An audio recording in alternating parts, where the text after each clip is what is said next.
Welcome to week 6 of the Music of the Beatles here on Coursera, our last week of the class. And so this week we're going to deal mostly with 1969 and the two recording projects that were part of the Beatles activity, a large part of the Beatles activity during that year. The Get Back project, which would be later in 1970 released as the album Let It Be, and then Abbey Road, which really takes most of the year for them to get recorded. Just to say a word about the Get Back project, we'll talk about that in some detail as we go forward this week, but I'm considering the album that you probably know as Let It Be to be the album, the second to the last album, and I'm considering Abbey Road to be the last album for the Beatles, because most of the music that appears on Let It Be was recorded before Abbey Road, with the exception of I Me Mine. And in terms of the way we're looking at this music, that is, in terms of stylistic development, it really makes a lot more sense to think about Get Back / Let It Be as one project, realizing that, as we'll learn, it was abandoned and released after Abbey Road, really at the very end of the group's career, while the breakup was really sort of in full swing. So the way we'll handle 1969 is to talk about Get Back and Let It Be first, and then Abbey Road second. But let's have an overview of what was going on in the year 1969 and into 1970, the period that we'll be talking about this week. Well, in January, there's the recording and the filming of Get Back, the project I was just mentioning. The Let It Be film and album was released in May of 1970, but almost everything from it is recorded in January as part of this project, and we'll talk about that a bit more. The Beatles, abandoning the Get Back project, go into the studio February through August to record Abbey Road, which was released in October of 1969. So in terms of what they're doing with recording, it's pretty clear that the first month is spent working on the Get Back project and then shifting over to Abbey Road. Interestingly, a lot of the music from the Get Back project ends up on Abbey Road. It ends up on solo albums. It's not like they just abandoned all the tunes and decided they didn't want to do anything with them. Anyway, that keeps us really with the Beatles in the studio through the end of the summer of 1969 and the release in October.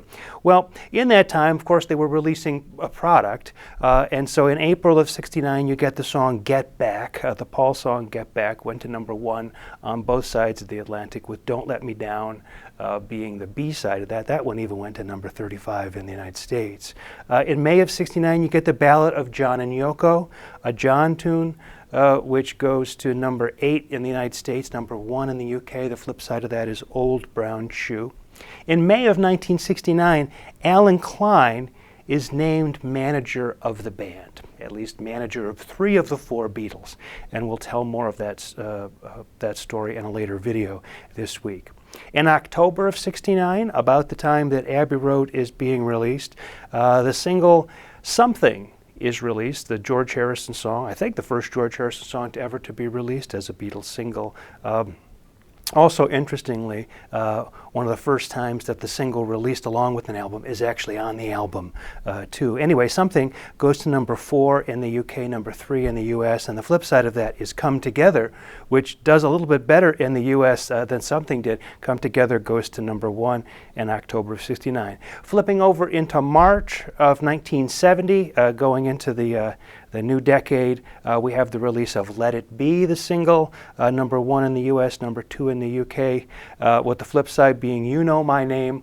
Look up the number. I'll tell you a little bit more about that later. That's a fantastic obscure track as far as I'm concerned, at least just in terms of fun.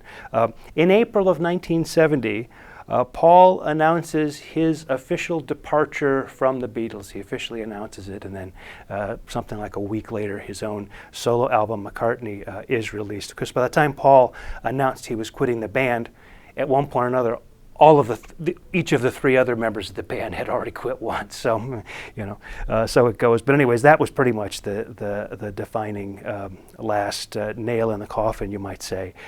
In May of 1970, The Long and Winding Road is released.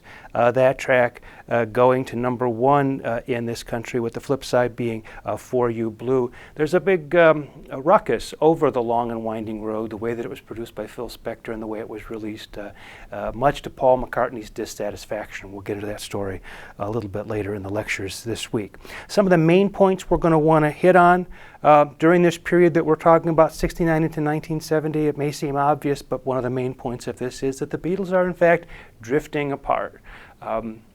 They've been together for a long time. They were, sort of almost childhood or at least teenage friends. They've been through a lot of times, a lot of trouble, a lot of good times together, but they're really starting to pull apart, and you see this increasingly throughout the year.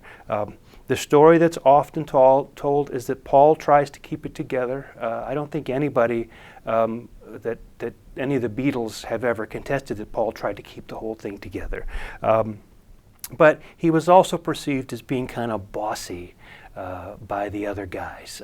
Again, this is like, Thanksgiving dinner with your family. These guys are as good as brothers and siblings, so, they get into these kinds of squabbles that really only siblings or people who are really close and sort of grown up together can get into. And so I credit all of that to that. It does seem like Paul is the one trying to keep the thing going. But one of the main points we also get through 1969 and into 1970 is everybody in the band realizes that there's no going back to the way things used to be, that the band is essentially sort of at the end, and with Abbey Road, it's maybe better to go out with a bang than to go out with a whimper, considering the fact that the Get Back project hadn't worked out. So. As Ringo likes to say, there was not a moment where they said this is the last song, the last track, the last, there was no moment like that, but it was pretty clear at the end that things were sort of breaking up. And then we'll talk a bit at the end of this week about the breakup and the Beatles' role in history, a little bit about their solo careers going into the 1970s. So this is what the overview this week is going to be like, looking at these two albums and the story of the way the group sort of ties up its business at the end. So in the next video, let's really dig into the Get Back project.